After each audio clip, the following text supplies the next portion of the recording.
Assalamu alaikum урматтуу Тез кабар каналынын көрөрмандары, кутмандуу күнүңүздөр менен. Эфирде кайрадан Тез кабар көрсөтүүсү.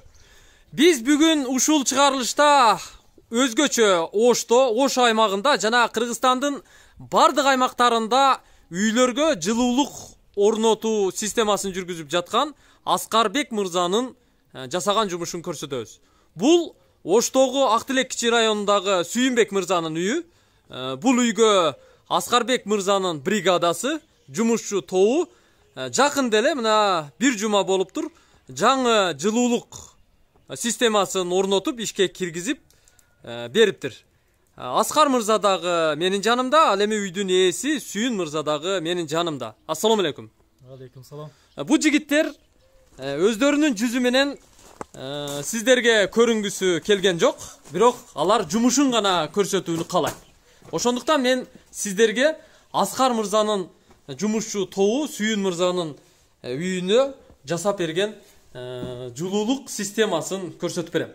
Биз киргенде эле түз топкага кирип баратабыз. Бул жылуулук бөлмөсү.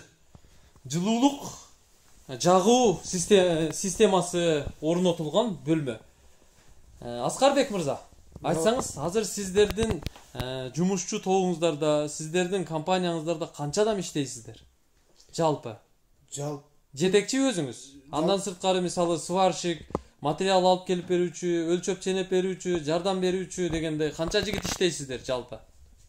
Жалпы 4-5 жигит. 4-5 жигит иштейсиздер, а? Канча жылдан бери Оштогу, Оштун айланасындагы, жалпы эле Кыргызстандын кайсы жерине бардыңыздар билбейм, азыр сурайм. Канча печка орноттуңуздар дегендей? Эсеби жок. Эсеби жок. 10 жыл болуп атат уже. 10 жылдан бери иштейсиздер. Кайсы жерлерге барып, мына ушундай котельныйларды, топкаларды орнотуп бересиздер? Азыр Токтогулга чейин, бияк Баткенге чейин эле бардык. Токтогул, Бишкек тарабы. Бул жагы Баткен Лейлекке чейин бардыңыздар.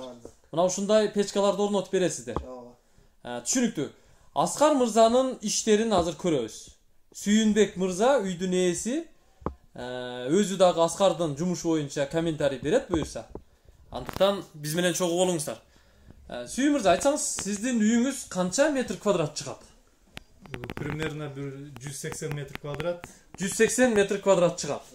Мына үйдүн ичин көрүңүздөр, биз биринчи кабаттабыз. Биринчи кабатта 3 бөлмө турат. Кухняны кошкондо, ал эми экинчи кабатка бул жак менен дагы чыгабыз. Өзүңүздөр көрүп байкап турасыздар, 180 метр квадрат экендигин айтты. Мен киргенде эле байкап турам да, сиз бир жума болгон болсо, ремонттун бүткөнүнөчү, мына бул жылуулук орнотуу иштеринин бүткөнүнө. Бул ички евро ремонт качан болду эле? Ремонтун былтыр кылган элек, отопление кылбай калган элек былтыр. Ремонттон кийин эле жасады ол. После ремонттон кийин балдар кылып беришти, аябай жакшы кылып беришти. Эч жерин булгаган жок. Кыскасы мындайча айтканда көңүлдөгүдөй кылып беришти. Көңүлдөгүдөй. Мына карасаңыз, ремонттон кийин мына ушундай жасайт экен. Жигиттердин колу гүл окшойт. Аскар мырзанын бригадасына кайрылып сиздер жылуулукту үйгө орнотсоңуздар болот экен, тактап айтканда отопленияны. Эч бир жеринде утечка жок. Эч бир жерин обойду же болбосо потолокту булгаган жерин көрбөй жатам, байкабай жатам. Бир нерсе бир да утечка болгон жок.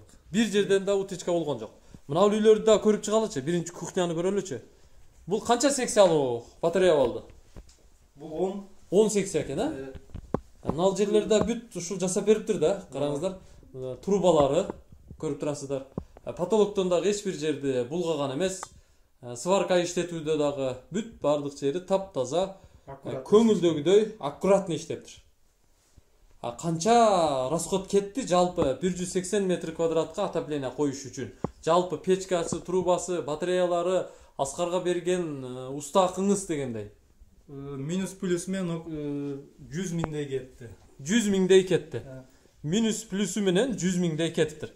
Мына бул биринчи кабаттагы дагы бир үйдүн батареяларын көрөлү. Караңыздар, бул 12 секциялуу батарея окшойт. Көрүп турасыздар, үйдү бүт айландырып жасаптыр. Трубаларды серый цветке боепсуздар, а? Ошондойбу? Бул бир бөлмөнү көрсөттүк. Эми бул жакта дагы бир бөлмө бар экен, аны дагы көрүп коелу. Чыгыш тарабында жайгашкан бөлмөгө дагы коюптур. Бул дагы 12 секция. иштетип текшерип бердиби сизге?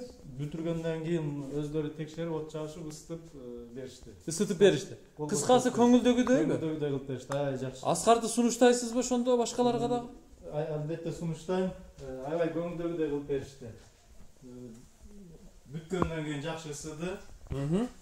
Сунуштайт элем, телефонуна чалып сүйлөшкүлө. Стажы 10 жылдан бери немек иштеп жүргөн балдар экен. Келип иштеткенди, жасаганды баштаганда эле уже түшүндүм да, уста экенин. Түшүндүңүз. Түшүнүктүү. Эми Аскар мырза, мына ушул жылуулукту орноткон адам катары айтсаңыз, мына бул печка менин билишимче Сапок деген печка, Сапок деп коет, кличкасы ошондой. Максимум канча метр квадратты жылытат ушул печка? 180-200 квадрат метрге. 180, максимум ошондо 200 метр квадратка расчет алса болот, ушул эле печканы. Муну эмне менен жылытса болот? Мисалы азыр тен коюлуптур, демек электрический жылыйт экен. Бул жагынан көмүр менен жылытса болот. Газ менен да жылытса болобу? Газ менен да жылытса болот. Производство каяктыкы бул печкалар? Бишкектики. 10 жылдан бери алып иштетебиз, гарантиясы бар. Ушул фирманыкы. Бишкектен жасалган печка экен. Жергиликтүү өндүрүш. Мына бул жерде эмне болот?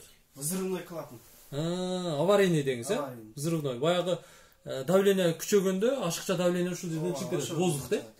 Булчу Градус канча градус суу жылып атат, аны көрсөтүп турат. Бул жагына тен коюлган, Тен коюлган. Булчу? Бул жерден ушул жерден сууну куюп кайра төксө болот. Шланг менен туташтырып эле полный системаны толтуруп, анан крайниктти кайра жаап коебуз. Эгерде нөлевой точка ушул да. Нөлевой точка. Эгерде иштетпей, жаз келген учурда сууну ушул жерде шлангыга туташтырып эле канализацияга айдап төгүп салса болот экен да. Иштетип, текшерип, көрсөтүп бериптир мына, көрүп турасыздар. Жакшы печка экен. Мына ал жагында эмне бар?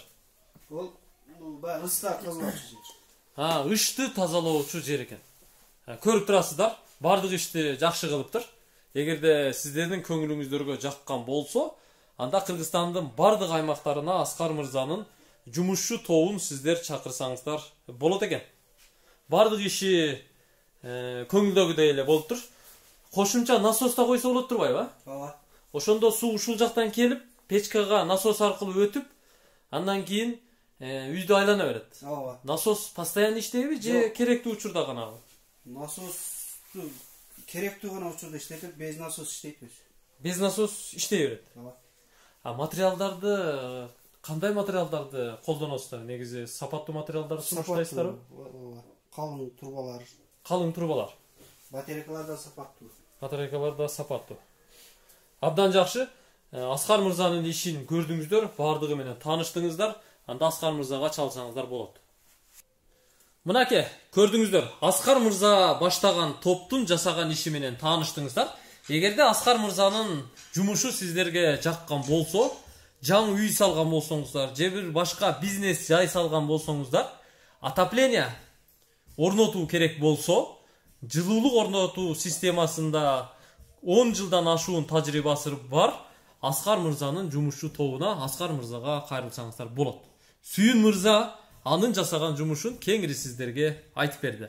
Ал эми мен болсо сиздерге өз көзүм менен көрүп, сиздерге жеткирип отурам. 180 метр квадраттагы 2 кабаттуу үйдүн отоплениясын Аскар орноткондугун биз сиздерге көрсөттүк. Бизден ыраазы болуңуздар. Эгерде тез кабарды издегендер, анда 0558 86 00 11 номерлерин терсе болот. Көрүшкөнчө.